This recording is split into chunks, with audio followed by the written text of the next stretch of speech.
తెలుగువారి number 1 choice Telugu matrimony. నమస్కారం గురుగారు. హరిత గారు నమస్కారం అండి. గురుగారు, వృశ్చిక రాశి వాళ్ళకి అర్ధాష్టం శని పోయినా వీళ్ళకి ఇంకా స్ట్రగుల్స్ ఫేస్ చేస్తూనే ఉన్నారు. అసలు ఇంకా అంటే బయట చూస్తుంటే వృశ్చిక రాశి వాళ్ళు నాకు తెలిసిన 2-3 ప్రాబ్లమ్స్ ఫేస్ చేస్తూ ఉన్నారు. సో మరి వీళ్ళకి సూర్యుడు కుజుడు మారడం వీళ్ళకి అనుకూలమా ప్రతికూలం అంటారా గురుగారు? మీరు చెప్పిన విధంగా వృశ్చిక రాశి వాళ్ళకి అర్ధాష్టమ శని అందులో వీళ్ళకి చాలా గట్టిగా పడింది. వేరే కారణాల వల్ల కొంతమందికి ఉంటుంది, కానీ వేరే గ్రహాల యొక్క వేద విపరీత వల్ల అంత ఎక్కువగా ఎఫెక్ట్ పడదు. కానీ వృశ్చిక రాశి వాళ్ళకు లాస్ట్ 2-3 ఇయర్స్ చాలా ఎఫెక్ట్ పడింది. అయితే మనకి అది కంప్లీట్ అయిపోయింది. మన ఉగాది పండుగతోటి అర్ధాష్టమ శని కంప్లీట్ అయిపోయి ఒక మంచి అదొక శుభసూచకం చెప్పుకోవాలి. అంత పెద్ద ప్రాబ్లమ్స్ అంటూ, కానీ ప్రాబ్లమ్స్ ఇంకా ఉన్నాయి.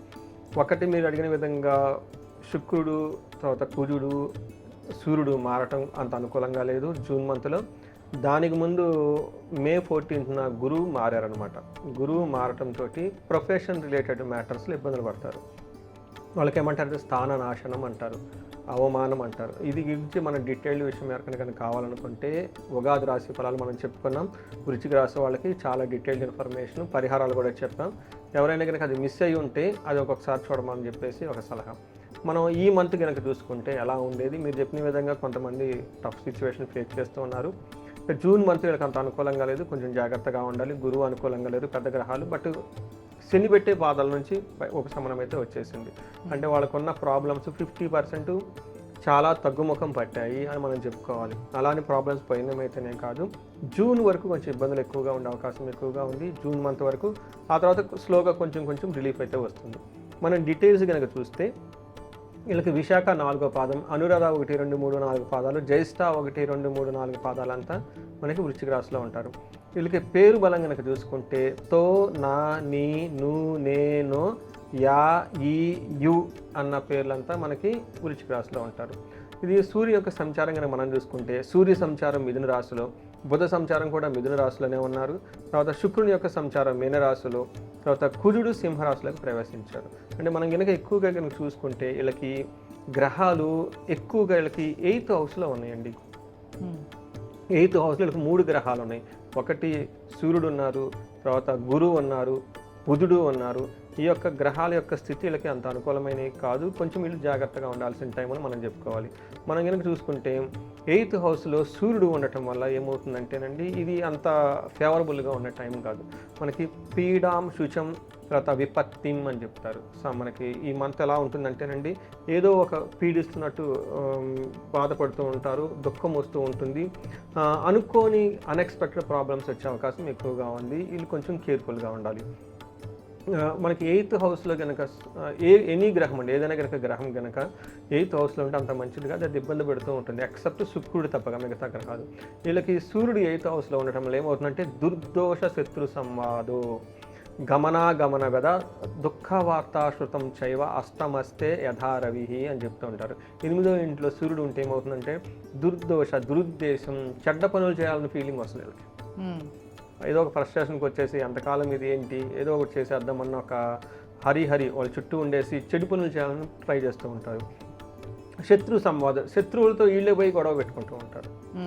తర్వాత గమన వెద, ఏదైనా కనుక ట్రావెల్స్ కనుక చేస్తే ఇందులో వీళ్ళకి కలిసి రాదు. అంతేకాకుండా దుఃఖ వార్త శృతం చేయవ, అనవసరంగా అన్ఎక్స్పెక్టెడ్గా ఒక బ్యాడ్ న్యూస్ వీళ్ళకి ఖచ్చితంగా అయితే వస్తుందండి. కానీ ఈ విషయాలు కొంచెం జాగ్రత్తగా ఉండాలి. తర్వాత ఈ టైంలో వీళ్ళకి ధన నష్టం జరిగి భయం కొలిపే సంఘటనలు ఉంటాయి. దీనితో పాటు గురువు కూడా అక్కడే ఉండటం వల్ల అది కూడా మంచిది కాదు. అలానే బుధుడు కూడా ఉండటం వల్ల 3 గ్రహాలు 8th స్థానంలో ఉండటం వల్ల ఈ ఒక్క మంత్ చాలా జాగ్రత్తగా ఉండాలి, ఆధ్యాత్మికంగా ఉండాలి. తర్వాత ఏదైనా కనుక స్తోత్రాలు కానివ్వండి ఇవన్నీ చేసుకుంటూ ఉంటే చాలా బాగుంటుంది. అయితే వీళ్ళకి 10వ ఇంట్లో కుజుడు ఉండటం వల్ల ఇది కూడా అంత మంచిది కాదు. వీళ్ళకి ఏమవుతుందంటే అండి, ప్రొఫెషన్ రిలేటెడ్ మ్యాటర్స్లో చాలా టెన్షన్ పడిపోతారు. వీళ్ళు ఏమంటారంటే సదా సంచార ఉద్యోగం. మనకి సంస్కృతంలో ఏం చేస్తారంటే నిత్య క్లేశ సదా వ్యాధి సదా భోజన దుర్బణం సదా సంచార ఉద్యోగం. అంటే ప్రొఫెషన్ మ్యాటర్స్లో అప్పటిదాకా కామ్గా చక్కగా కూర్చున్న వాళ్ళు ఇక్కడ నుంచి ఉరుకులు పరుగులు పెట్టి వ్యయ ప్రయాసాలతో కూడా ఉద్యోగం చేస్తారు. రెండోది నిత్యం క్లేశ, ఏదో ఒక కష్టం వచ్చి వీళ్ళ మీద పడుతూ ఉంటుంది. ఒకటి తర్వాత సదా వ్యాధి, హెల్త్ కాంప్లికేషన్ వీళ్ళకి సపోర్ట్ చేయదు. ఈ విధంగా ఉండటంతో పాటు భార్యాభర్తల మధ్య దూరంగా ఉండే అవకాశము, తర్వాత మనీ కోల్పోవటం, భయం. సో ఏ ప్రకారంగా చూసుకున్న సూర్యుడు సరిగా లేడు, తర్వాత కుజుడు కూడా సరిగా లేడు, వీళ్ళకి శుక్రుడు కూడా సరిగా లేరండి.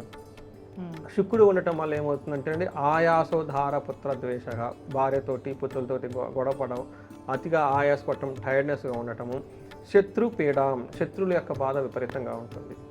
సో ఏ ప్రకారంగా చూసినా సరిగా లేదు కాబట్టి, బట్ కొంతలో కొంత ఏమంటే ఖర్చులు పెడతారు, అది శుభకార్యాల గురించి ఖర్చు పెడతారు.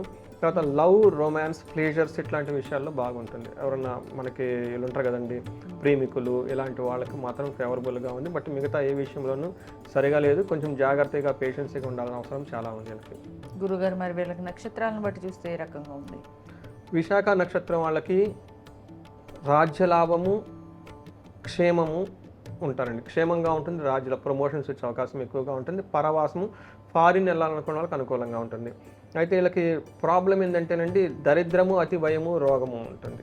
అతిగా రోగం ఉంటుంది, అతిగా భయపడుతుంటారు, ఫైనాన్షియల్ క్రైసిస్లో పడిపోతారు. అంటే భయమేనా, లేకపోతే వాళ్ళకి నిజంగానే ఏదైనా నెగిటివ్ జరుగుతుందా గురు? భయం ఉంటుందండి. ఇప్పుడు మనకి హెల్త్ బాగలేదు అనుకోండి, భయపడిపోతాం. అవును, అంటే ఏదైనా భయపడాల్సిన సిచ్యువేషన్లోనే భయపడుతుంటారా, లేకపోతే అన్నిటికీ భయపడుతుంటారా? అంటే ఇది వీళ్ళకి 3 ఉన్నాయండి. ఒకటి హెల్త్. సపోజ్ హెల్తే బాగలేదు అనుకోండి, భయం వస్తుంది. హెల్త్ బాగలేదు, జాబు బాగలేదు, భయం ఇంకొంచెం ఎక్కువ, నష్టం జరిగే అవకాశం ఎక్కువగా ఉంటుంది. అంటే వాళ్ళు ఎంత భయపడాలో అంత కాకుండా టూ మచ్ భయపడిపోతుంటారు. అంతే కదండి, మనిషి కొంచెం బాగలేకపోతే అయ్యో ఏమైందో కొంచెం ఇంబ్యాలెన్స్ అయ్యారంటే ఏదైనా పోతుంది కదా, ఆ ఎనర్జీ, ఆ కాన్ఫిడెన్స్ లెవెల్స్ అన్నీ పోతాయి కదా. అందుకని మన పెద్దవాళ్ళు యోగా, మెడిటేషన్ చేయమంటారు. ఎందుకంటే ఆ మెడిటేషన్ చేస్తే భయపడతారు, బట్ టూ మచ్ ఎక్స్ట్రీమ్గా వెళ్ళరు అనమాట. మళ్ళీ ఆ యొక్క మన లైఫ్ స్టైల్ అంటారు కదా, ఆ హోలిస్టిక్ లైఫ్ స్టైల్, తర్వాత మన మెంటల్ క్వాలిటీస్, ఎబిలిటీస్ కొన్ని ఉంటాయి అనమాట. స్ట్రెంథన్ చేసుకుంటా అంటే క్లీనింగ్ ఫాస్ట్గా అయిపోతుంది అనమాట.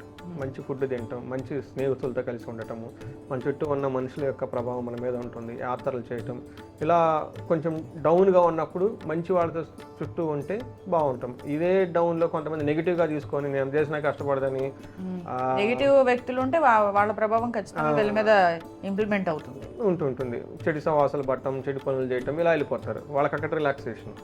కొంతమంది రిలాక్సేషన్ ఇలా వెళ్ళిపోతారు, ఆశ్రమంకి వెళ్తాం, మెడిటేషన్ చేద్దాం, టైం బాగలేదు కొంత టైం స్పెండ్ చేద్దాం, వేరే వాళ్ళకి సేవ చేద్దాం, ఇలా ఉంటారు అన్నమాట. అందుకని మనకి ఏమంటారు, పెద్దవాళ్ళు, గురువులు చాలా ముందు ఇంపార్టెంట్. వాళ్ళ యొక్క సమాసం మనం బట్టే ఇది బాగలేదు కదా ఇటు వెళ్ళిపో అని చెప్తారు. చెడ్డవాళ్ళ సమాసం బట్టి బాగలేదు కదా ఇద్దరం కలిసిపోయేది అని చేస్తాం, ఇలా చూసుకొని పోతూ ఉంటారు అనమాట. తర్వాత అనురాధ నక్షత్రం వాళ్ళకి రాజ్యలాభం ఉంది, ఇది ఒక్కటే పాజిటివ్గా ఉంది, పరవాసము, ఫారిన్ వెళ్ళే, బట్ రోగము, అతి భయము, దరిద్రము చూపిస్తూ ఉంది. తర్వాత జ్యేష్ఠ నక్షత్రం వాళ్ళకి రాజ్యలాభం ఉంది, పరవాసము, కానీ వీళ్ళకి రోగము, అతి భయము, దరిద్రము చూపిస్తుంది. బట్ ఒక రకంగా చూసుకోవాలంటే జాబ్లో ప్రమోషన్స్ వచ్చే అవకాశం ఎక్కువగా ఉంది, టఫ్నెస్ని ఫేస్ చేస్తారు. బట్ మిగతా అన్ని విషయాలు కొంచెం జాగ్రత్తగా ఉండాలి. జ్యేష్ఠ నక్షత్రం వాళ్ళకి, విశాఖ నక్షత్రం వాళ్ళకి గాయాలయ్యే అవకాశం ఎక్కువగా ఉంది, కొంచెం కేర్ఫుల్గా ఉండాలి. ఈ వృశ్చిక రాశి వాళ్ళు కొంచెం జాగ్రత్తగా ఉండాలి. గురుగారు, మరి వీళ్ళు ఈ భయం పోగొట్టుకోవడానికి, ఈ యాంగ్జైటీ పోగొట్టుకోవడానికి వీళ్ళు ఏం చేయాలంటారు? పరిహార మార్గాలు ఏంటి వీళ్ళకి? నవగ్రహాల చుట్టూ తిరగాలండి. ఒక 40 days 41 days ప్రతిరోజు నవగ్రహ స్తోత్రం అని ఉంటుంది, అది చదువుకుంటూ నవగ్రహాల చుట్టూ తిరగాలి. వీళ్ళకి గురువు అనుకూలంగా లేరు కాబట్టి అండి, గురువు 8th హౌస్లో ఉండడంలో ప్రొఫెషన్లో చాలా టఫ్ ప్రాబ్లమ్స్ ఉంటుందండి. వీళ్ళకి స్కిల్ సెట్కి సంబంధం లేని జాబ్ వస్తుంది. వాళ్ళు అంతకుముందు ఏదో చేస్తూ ఉంటారు, కంప్లీట్ డిఫరెంట్ జాబ్ వస్తుంది. అది వీళ్ళకి అందులో ప్రొఫెషనల్ నాలెడ్జ్ ఉండదు, ఏమీ ఉండదు, ఇన్సిగ్నిఫికెంట్ రోల్ చేసుకుంటూ వెళ్ళిపోతూ ఉంటారు, లేదంటే జాబ్ వదిలేస్తూ ఉంటారు. ఇవన్నీ జరిగే అవకాశం ఉంటుంది. ఎందుకంటే 8th హౌస్లో గురువు ఉండటం వల్ల మనకున్న నాలెడ్జ్, టాలెంట్, అడ్మినిస్ట్రేషన్ పవర్స్, ధన ప్రవాహం మొత్తం లాక్ అయిపోతుంది. దాంతోపాటు ఇవి కూడా బాగలేదు కాబట్టి ఎక్కువ చేయాలి. తర్వాత వీళ్ళకి దక్షిణామూర్తి ఆలయం అండి, మనకి గుంటూరు దగ్గర కోటప్పకొండ అని ఉంటుంది, అక్కడ విజిట్ చేస్తే చాలా బాగుంటుంది. రెండోది, అక్కడ దక్షిణామూర్తికి బృహస్పతి గ్రహానికి సంబంధించి హోమం కూడా చేస్తారు సామూహికంగా, ఎవ్రీ గురువారం చేస్తారు. అందులో పార్టిసిపేట్ చేస్తే చాలా బాగుంటుంది. వీళ్ళు ఈ టైంలో ఆశ్రమాలు తిరగటం, మఠాలు తిరగటము, తర్వాత భగవద్గీత చదువుకోవటం, పురాణాలు చదువుకోవటం, తర్వాత ఇలాంటి ఆధ్యాత్మికమైన బుక్స్ చదువుకోవటం, పెద్దవాళ్ళకి, టీచర్లకి హెల్ప్ చేయటం. గురువులకి సేవ అంటే చాలా ఇష్టం. వాళ్ళకి తెలిసిన వాళ్ళు ఎవరో ఉంటారు, వాళ్ళని కలవటం, వాళ్ళ దగ్గర ఆశీర్వాదం తీసుకోవటం, వాళ్ళకి చెప్పులు ఇవ్వటం, గొడుగులు దానం చేయటం, ఇలాంటి కనుక చేస్తూ ఉంటే చాలా బాగుంటుంది. రైట్ గురుగారు. సో చూసారు కదండి, వృశ్చిక రాశి వాళ్ళకి ఈ నెల కొంచెం టఫ్ అనే చెప్పాలి. సో వాళ్ళు చాలా అన్ని విషయాల్లో జాగ్రత్తగా ఉంటే మంచిది. అయితే ప్రమోషన్స్ విషయంలో కూడా వచ్చే అవకాశం ఉందని చెప్తున్నారు కాబట్టి ఎవరైతే ఆ ప్రమోషన్స్ లిస్ట్లో ఉండి వాటి కోసం వెయిట్ చేస్తుంటారో వాటికి తగిన పరిహారాలు చేయించుకోవడం మంచిది. సో మీకు ఏ విధమైన సలహాలు కావాలన్నా గురుగారికి కాల్ చేసి మీరు వివరాలు తెలుసుకోవచ్చు. థ్యాంక్ యూ గురుగారు. థ్యాంక్ యూ అండి.